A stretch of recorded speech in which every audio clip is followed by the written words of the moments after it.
안녕하세요. 오늘은 그 영업직의 단점에 대해서 제가 한번 말씀드려 볼게요. 영업직의 단점 하면 다들 피상적으로 너무 많이 알고 있죠. 영업직의 단점. 사실은 언급하는 것 자체가 의미가 없어요. 미래가 불안정하다, 안정적이지 못하다, 더럽고 치사한 꼴을 많이 당해야 된다. 성격적으로 안 맞는다. 여러 가지가 많아요. 일일이 열거하기도 힘들어요. 근데 저도 이제 그런 얘기들 많이 했는데, 영업직의 단점을 굳이 저는 이제 오랜 세월을 이쪽에 있었잖아요. 저한테 굳이, 만약에 그래도 굳이 당신한테 하나만 찝어달라라고 얘기를 한다면, 저도 그 생각 많이 해봤거든요. 영업이 정말 힘든 게 뭘까? 영업의 단점이 굳이 나한테 누가 하나만 찍어보라고 얘기하면 뭘까 생각을 해봤는데, 저는 이렇게 정의를 내렸어요. 영업직의 단점은 매일매일 상처를 받는 직업이라는 걸로 난 정의를 내렸어요. 그러니까 사실은 거절에 익숙해야 되고, 그 다음에 그 사람들의 냉대를 감내해야 되고, 근데 이게 이제 어쩌면 일회성이 아니고 그게 하루에도 굉장히 많은 그런 횟수를 그렇게 경험을 해야 되는 거잖아요. 그러면 이제 물론 그게 이제 자꾸 단련이 되고 익숙해져 가요. 그러잖아요. 영업은 거절로부터 시작된다. 거절에 익숙해야 된다. 고객의 거절은 오히려 긍정의 시그널이다. 그럼 말도 안 되는 개소리 하는 경우도 있는데, 지금 사람이 착각을 하는 거예요. 내가 단련되고 있다. 거절 당하는 건 익숙해진다. 그렇게 착각하는 거예요. 어느 날 문득 그게 폭발을 해요. 어떤 식으로든 간에. 우리가 보통 그러잖아요. 주변에서, 일상에서 누군가에게 뭔가를 부탁하거나 뭔가를 요청하거나 뭔가를 제시했을 때, 그런 거절을 당했을 때 사실은 마음이 안 좋잖아요. 그리고 그 사람하고 인간관계도 나빠져요. 그리고 이제 그건 그나마도 우리 주변에 있는 사람들과 어떤 일상적인 그런 거를 해서 거절을 당하면 내가 그 사람한테 하다못해 불평이라도 할 수 있고, 욕을 할 수도 있고, 심지어는 싸우고서 인연 끊을 수도 있어요. 근데 우리가 만나는 고객이라는 사람들, 고객을 만들기 위해서 일상적으로, 영업적으로 만나는 사람들은 그 거절을 당하는데, 이 사람들, 고객이라는 사람들은 다 그런 건 아니지만 보편적으로 예의가 없어요. 거절하는 것도 예의가 필요하거든요. 막말로 지가 나한테 내가 그 사람한테 영업을 했어. 그래서 이미 이 사람은 고객이 됐어.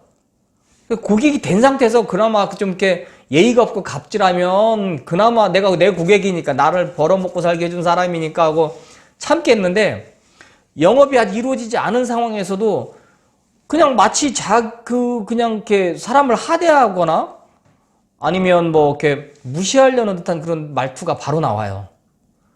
만약에 여러분들이 그냥 일상적인, 내가 영업사원이라는 사람, 세일즈맨이 아닌 입장에서 만나는 사람, 상대방이 일상에서 스쳐가는 사람이 나한테 그런 식의 언행을 했다면 참지 않았을 겁니다, 아마.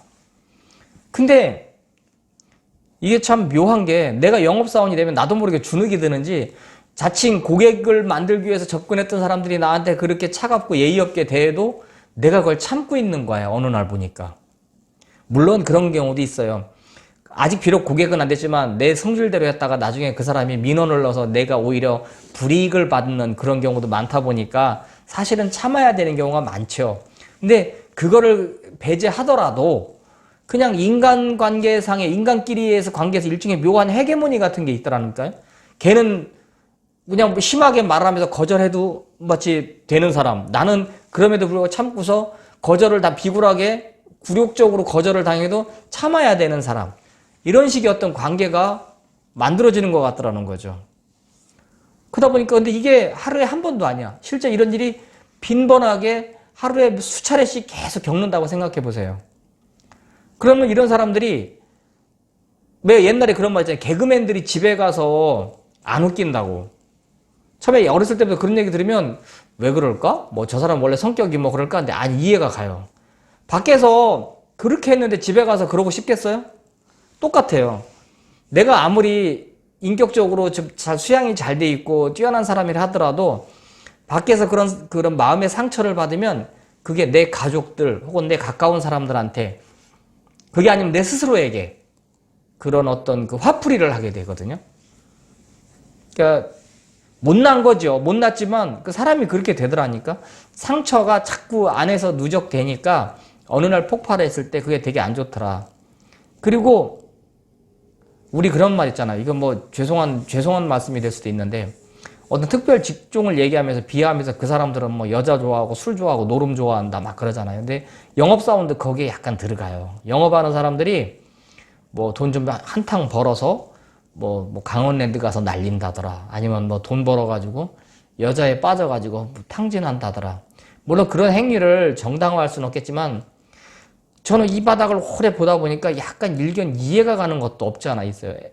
영업하는 사람들이 발라당 까지고 막 그냥 뭐 단련돼 있고 막 그런 것 같지만 가만히 얘기 들어보면 안에 참 내면이 참 되게 이렇게 유리처럼 이렇게 약한 사람들이 많더라고. 깨지는 거지. 그러던 참에 누군가가 나에게 이렇게 뭐 이렇게 손길 같은 거 이렇게 내밀어주면 그게 이렇게 고마운 거지. 그래서 사기도 많이 당해요, 영업사원들이. 주변에 보면 영업하는 사람들 보면 뭐 영업 잘한다고 내가 평판을 들었는데 지금 개털이야. 그래서 어떻게 된 거냐? 그러면 뭐 해가지고 사기당했어요. 뭐 투자라고 해서 했는데 뭐 날렸어요. 뭐. 아니, 너는 그거를 판단이 안 돼? 근데 뭐 그때는 뭐가 쉬운 것 같아요.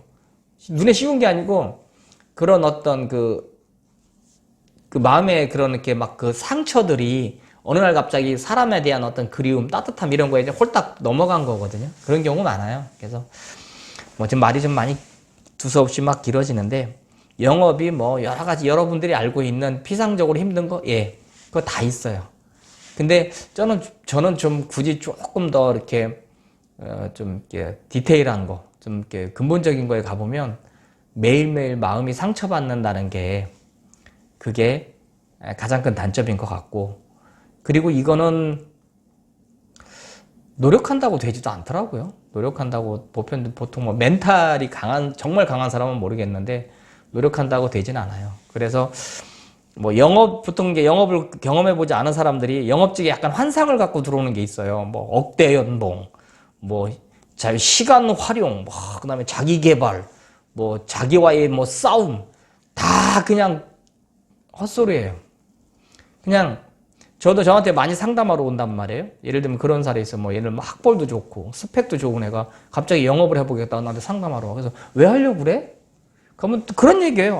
내가 지금 내 능력에 비해서 좀 대우를 월 소득이 얼마 작은 것 같고 그래서 돈을 더 벌고 싶고 아니면 뭐 시간을 좀 활용하면서 내 자신의 발전을 더 도모해보고 싶고 더 나이 먹기 전에 나의 가능성을 확인해보고 싶고 막 이런 얘기를 막 거의 천편일률적으로 하거든요.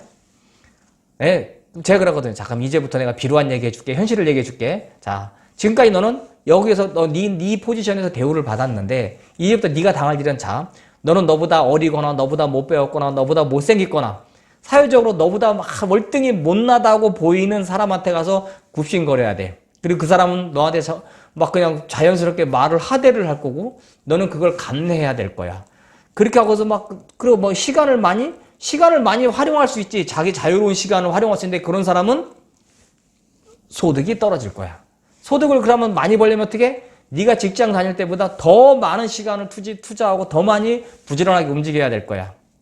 그렇게 쎄 빠지게 했는데 네가 어느 날 갑자기 네 통장을 까보니까 영업비 쓸 거 쓰고 쫙 해보니까 네가 월급쟁이 때 받는 것보다 비슷하거나 아니면 오히려 더 적을 수도 있어.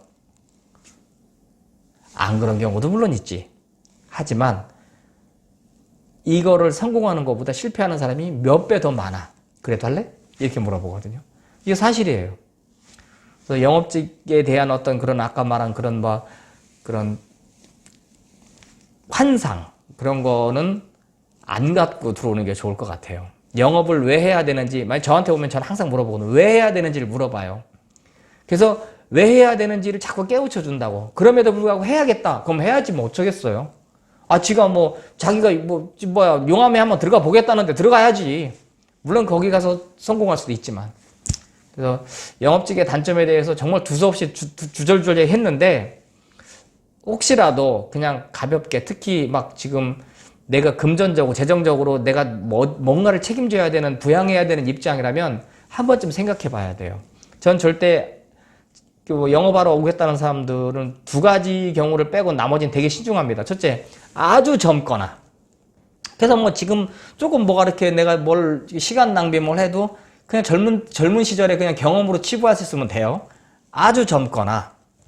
아니면 뭐 그 한때 한 번쯤에 잘 나가서 지금 이제 뭐 이렇게 뭐 퇴직이라든가 뭐 해서 이제 제2의 인생을 살려고 하는 분들, 그런 나이 좀 있고, 그런 분들은 어차피 다른 데 가서 뭐 다른 대안 무슨 뭐 이상한 퇴직금 사기 당한 거 이렇게 하는 것보단 차라리 영업을 해보는 거 괜찮다고 생각을 합니다.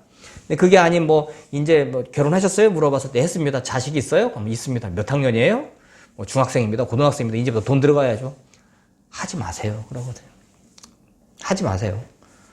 그러니까 당신의 그런 어떤 즉흥적인 선택 때문에 당신의 가족들을 위험에 빠뜨리지 마세요. 그러거든요. 이런 얘기를 이렇게 같은 동종 영업하는 사람들이 들으면 저를 욕할 거예요, 아마. 왜 그런 이렇게 패배주의적인 생각을 하느냐. 전 패배주의자일 수도 있어요. 근데 이제 굉장히 통계적으로, 그 다음에 되게 드라이하게 제가 한번 그 오랜 세월을 해본 끝에 영업에 입문할 때는 해야 되는 그런 나의 선택보다는 하지 말아야 되는 거에 훨씬 많은 비중을 두고 한번 그 방어적으로, 보수적으로 한번 생각을 해보시기 바라겠습니다. 본의 아니게 단점을 얘기한 이런 얘기가 좀 불편한 분들한테는 죄송하고요. 다음번에는 자, 그럼에도 불구하고 영업은 또 해볼 만한 것이다. 그럼 영업의 장점에 대해서 한번 제가 얘기해 보도록 하겠습니다. 시청해 주셔서 감사하고요. 그리고 구독 버튼 좀 눌러주세요. 제가 아직 100명이 안 되거든요. 이런 동영상 찍는데 힘이 안 납니다. 부탁드립니다. 감사합니다.